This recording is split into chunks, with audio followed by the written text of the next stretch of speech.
गौतम नादार गुरु श्री प्राणनाथ प्यारे धाम के धनी की श्री श्यामा महारानी जी की जय, सर्व सुंदर साथ जी की जय। चौपाई निकालनी है।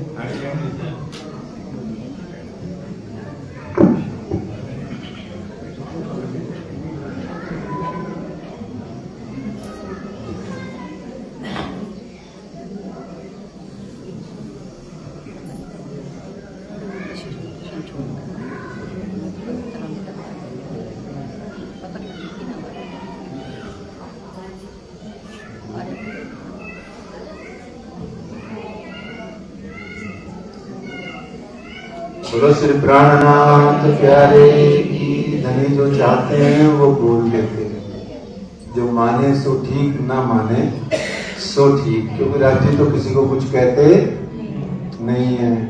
जो कहना था सो कह गए, जिनको सुनना है उनको क्या दिए? कान दिए, और कान में से सुन के उनको क्या दिया? हृदय दिया। ठीक है, तो राज्य जो कहना चाहते हैं सो खुद कहते हैं। यहाँ बैठा हुआ जो ये शरीर का हाड़ मांस का पुतला है, इल्जाम भले इस पर आ जाए पर कहते नहीं है। क्या कह रहे हैं? श्रृंगार ग्रंथ में आत्म फरामोशी से जागेगा, प्रकरण संख्या 4 श्रृंगार ग्रंथ। पहले मुझे 2:10 का टाइम दिया था, 10 और 2 बुरत जो कहे, तो अब 2 मैं उसमें और जोड़ लेता हूँ। 11वीं सदी जब तमाम हो जाएगी तो ब्रह्मांड नाम पाएगा, तब अपन चुप हो जाएंगे। ठीक है, अभी चौपाई का अर्थ कर देता हूँ, मुझे इतना ही बहुत है। तो चौथा प्रकरण श्रृंगार ग्रंथ। श्रृंगार ग्रंथ कहते किसे हैं? सुंदर साहब जी, पूरी वाणी किनकी है? अक्षरातीत की वाणी, राज्य की वाणी है ना। इस सारी वाणी को वैसे डिफरेंशिएट या डिस्टिंग्विश करना अनुचित नहीं है, पाप है। ठीक है, 2 पाप हैं श्री निजानंद संप्रदाय में, हर सुंदर साथ के सिर पर। बहुत ध्यान से सुन लो, यहाँ बाई चांस वर्ड निकल आया। अपराध और पाप हैं 2, बस, इसके अलावा तीसरा कोई नहीं। एक, इस श्री तारतम वाणी को डिफरेंशिएट या डिस्टिंग्विश या इसको डिस्क्रिमिनेट करना, एक। दूसरा, श्री 5 पद्मावतीपुरी धाम श्री गुम्बद जी मंदिर को साक्षात अक्षरातीत प्रियतम प्राणनाथ जी की बैठक के अलावा कोई भी वर्ड बोलना। याद रखना, ये 2 गुनाह हैं और कोई गुनाह नहीं है। आशिक के वर्तमान में बहुत सारे गुनाह बताए राज्य ने आशिक के, पर अभी 2 ही पढ़ते हैं जायरी में। तो ये श्रृंगार की वाणी क्या है? देखिए 4 ग्रंथ हैं, बहुत ध्यान से सुनिए। 4 ग्रंथ क्या है? ये पूरी वाणी क्या है? हकीकत और मारिफत की वाणी है। ठीक है जी, है ना, इतना तो समझ है ना। हकीकत की और मारिफत की वाणी है, और इनमें से जो 4 मारिफत के ग्रंथ हैं वो कौन से हैं? चलो बताओ, जल्दी जल्दी बताओ।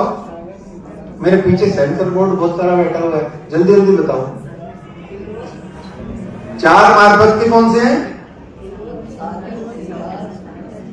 खिलवत, सागर, परिक्रमा और श्रृंगार। ठीक है, ये 4 ग्रंथ मार्फती वाणियां हैं। इनमें डूबो और वापस आने की गारंटी है ही नहीं। जो आया वो ब्रह्म सृष्टि नहीं। ठीक है, क्योंकि आना वापस अलाउड नहीं है। तो ये इसमें चौथा प्रकरण आत्म परामोशी से जागे का प्रकरण है। समय होता तो हकीकत की और मारिफत की वाणियों का अर्थ क्या होता है वो भी सेवा करता, लेकिन जैसा धनी की आज्ञा। तो आत्म परामोशी से जागे का प्रकरण आया है, जिसका सार यह है कि ऐसा आवत दिल हुक्मे यूं इसके आत्म खड़ी हुए, जब हक सूरत दिल में चुभे तब रूह जागी देखो सोए। इस तरीके से ये वाला इसमें है। इसमें क्या मतलब बताया है पूरे प्रकरण में, क्योंकि ये जो चौपाई आई है ये बोलने से पहले समझाना बताना जरूरी है। राज्य कहते हैं कि चितवनी में बैठिए, ध्यान में बैठिए या वाणी भी पढ़िए, तो पढ़ते पढ़ते भी आपका चित्रण हो जाता है, मुद्रण हो जाता है, पिक्चराइजेशन हो जाता है माइंड में। आप एक लोकल किसी से बैठ करके कहानी सुनते हैं तो भी आप उसको पिक्चराइज कर लेते हैं। तो जब वाणी पढ़ते हैं तो वो अपने आप ही अंदर पिक्चराइज हो जाती है, अंदर इमेजिनेशन अपने आप हो जाती है।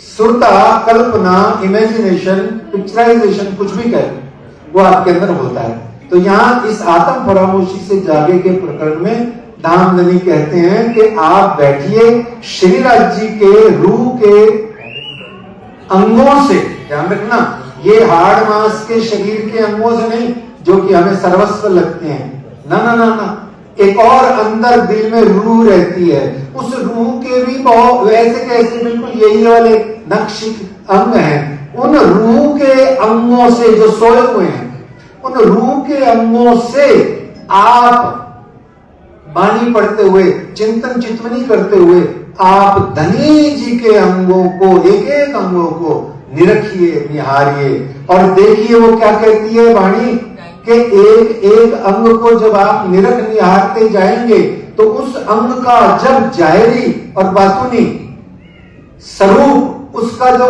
रस जब आपके हृदय में उतरना शुरू हो जाता है तो आपकी रूह का वो अंग जागृत हो जाता है। जैसे हुक्म भी ताबे कानों के, कहती है वाणी कि ये जो हुक्म है राज्य का, अक्षराधीत का, वो ताबे कानों के अधीन है। तो कानों से जब आप यहाँ इतनी वाणी सुन लो, इतनी वाणी सुन लो, इतनी वाणी सुन लो कि आपके अंतर हृदय में तारतम वाणी हृदय में घुल जाए तो समझो आपकी रूह का कान अंग जागृत हुआ। क्यों? क्योंकि आपने राज्य के कान श्रवण अंग का बातूनी रस प्राप्त कर लिया। जैसे चरणार बिंद है, अब लोग आते हैं, चरण छूते हैं, वाणी को मत्था टेकते हैं, आदि इत्यादि जो भी करते हैं, पर चरण को छूने का अर्थ क्या है? आचरण। चरण को छूने का अर्थ क्या है? आचरण। आचरण है ना, चरण आ, मेरे दिल में आ का मतलब जैसे महाजनों ये न गतः सपंथा, जैसे महाजन बड़े बड़े ऋषि मुनिगण, मेरे परमहंस ब्रह्म समाज जिन पथ पर चल करके जो राह दिखाई, मैं उन्हीं राह पर चलूं, ये चरण छूने का अर्थ है। खाली मत्था टेक के हमें मोटा नीचे करने से कुछ नहीं होता, वो तो ठीक है, लौकिक सभ्यता है, सो करनी जरूर चाहिए, संस्कार बढ़ता है, परंतु चरण का अर्थ क्या है वो ये है। तो जब ऐसा करेंगे नख से शिख तक, अभी तो राज्य के अंगों का नाम ही नहीं पता सुंदर साहब को, फिर रूह के अंग, फिर वहां आगे चिंतन चितवनी, ऐसे ये 75 चौपाइयां हैं इसमें। क्या है सुंदर साहब जी? यहां मैं जाहिर आपको एक निवेदन करके इस बात को चौपाई का वाचन करके पूरा करूंगा। ये बहुत ही यूं समझो मेरी धनी ने सुनी जो ये प्रकरण यहाँ उन्होंने आज की फाल की चौपाई में खुलवाया। इसमें 75 इस एक प्रकरण में 75 चौपाइयां हैं। कितनी है? 75। मैं आपसे विनती करता हूं और आपको जैसे गारंटी नहीं वारंटी देता हूं, गारंटी नहीं वारंटी देता हूं अपने पिया को दिल में बिठा के, क्या कि जिसने इस एक प्रकरण को 75 टाइम्स अर्थ सहित पढ़ा, मैं दावे से कहता हूं राज्य के अंग उसके हृदय में आएंगे या नहीं आएंगे इसका तो मेरे पास बहुत ज्यादा नहीं है गारंटी, पर रूह के खुद के अंग सारे जाग जाएंगे, इस पर कोई संदेह नहीं है, क्योंकि ये धनी जी ने वाणी में लिखा है, खुद ने लिखा है और मुझे पूरा विश्वास है ऐसा ही होता है। क्यों? ऐसा ही हुआ है। इसलिए आप यहाँ 75 टाइम्स यानी 75 बार लगातार या अलग अलग अर्थ सहित यदि इस प्रकरण का वाचन और अर्थ सहित मनन चिंतन न करें, अध्ययन करते हैं सिर्फ, तो आपकी स्वयं की आत्मा के अंग निश्चित रूप से जगेंगे। आइए चौपाई बांचते हैं। क्यों ये चौपाई जो है ये समझ में नहीं आ सकती थी इतना सारा बोले बिना, नहीं तो आपको लगता है जैसे राज्य के श्रृंगार का वर्णन हो रहा है। ये श्रृंगार का वर्णन नहीं है इसके अंदर में, और पूरे श्रृंगार ग्रंथ में ही श्रृंगार मेकअप सौंदर्य का वर्णन ही नहीं है। ये तो हम जाहिरी लोग हैं, पता नहीं क्या क्या कर लेते हैं। वहां श्रृंगार अलग है, श्रृंगार का मतलब ही अलग है। राज्य भी चाहते तो इसका किताब का नाम श्रृंगार लिख सकते थे, श्रृंगार लिखा है इन्होंने। खैर आइए, चौपाई कहती है 64वीं चौपाई कहती है, मुदरियां दसों अंगुरियों एक छोटी की ना कहवाए जोत, अरस जिनी आकाश में हो जात सबे उद्योत, हो जात सबे उद्योत। अभी दोहराते हैं चौपाई का सामान्य अर्थ। आप राज्य की सेवा, राज्य के हुक्म से आपकी सेवा में, देखो मान लो मैंने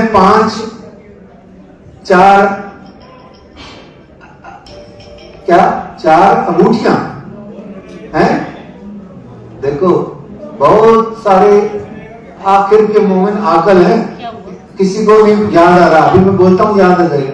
4 हाथ उंगलियों में क्या है? अंगूठियां, मुंदरियां। इसमें क्या है?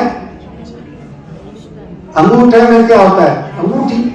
पर हम सामान्यतः बोलते हैं अंगूठियां हैं, तो ठीक है, कोई बात नहीं, मतलब की बात समझते हैं।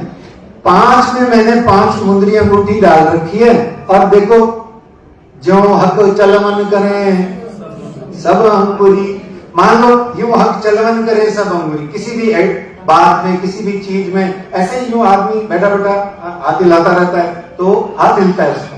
ये चौपाई क्या कह रही है? रूह तेरे अंग से, मेन अंग से, तेरे हृदय अंग से, तेरे एक एक अंग से क्या देख, ये देख राज्य की जो 5 मुंदरियां अंगूठियां हैं, उनसे अक्षरातीत धाम के आसमान में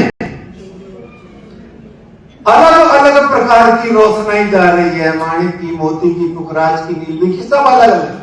और रूहों के अंग जागृत वो हैं जो आकाश में उठती हुई रोशनाई की अलग अलग फोकस को रूहें वहां पकड़ती हैं और कहती हैं ये तो मेरे धनी जी ने रिंग फिंगर में माणिक पहन रखी है, ये उसकी उद्योत है। ये चौपाई यहाँ ये कह रही है।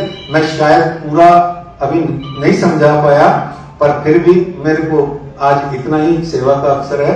आइए चौपाई का वाचन करके आज के इस पारायण का पूर्णाति करके आगे का कार्यक्रम करते हैं। मुंदरियां दसों अंगुलियों एक छोटी की ना कहवाए जोत, अरस जिमी आकाश में हो जात सबे उद्योत,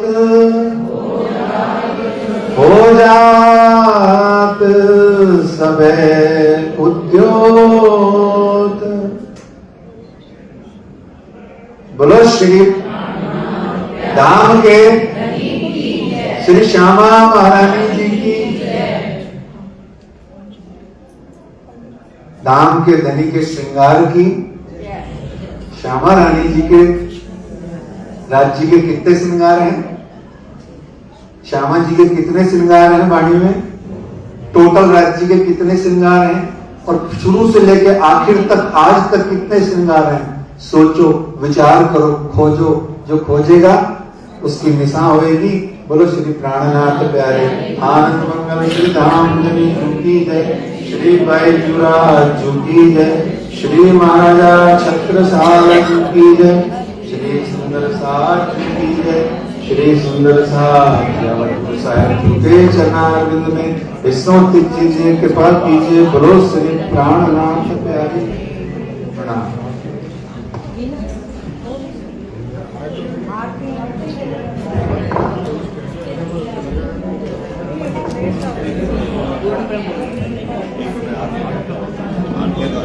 आरती आ रही है।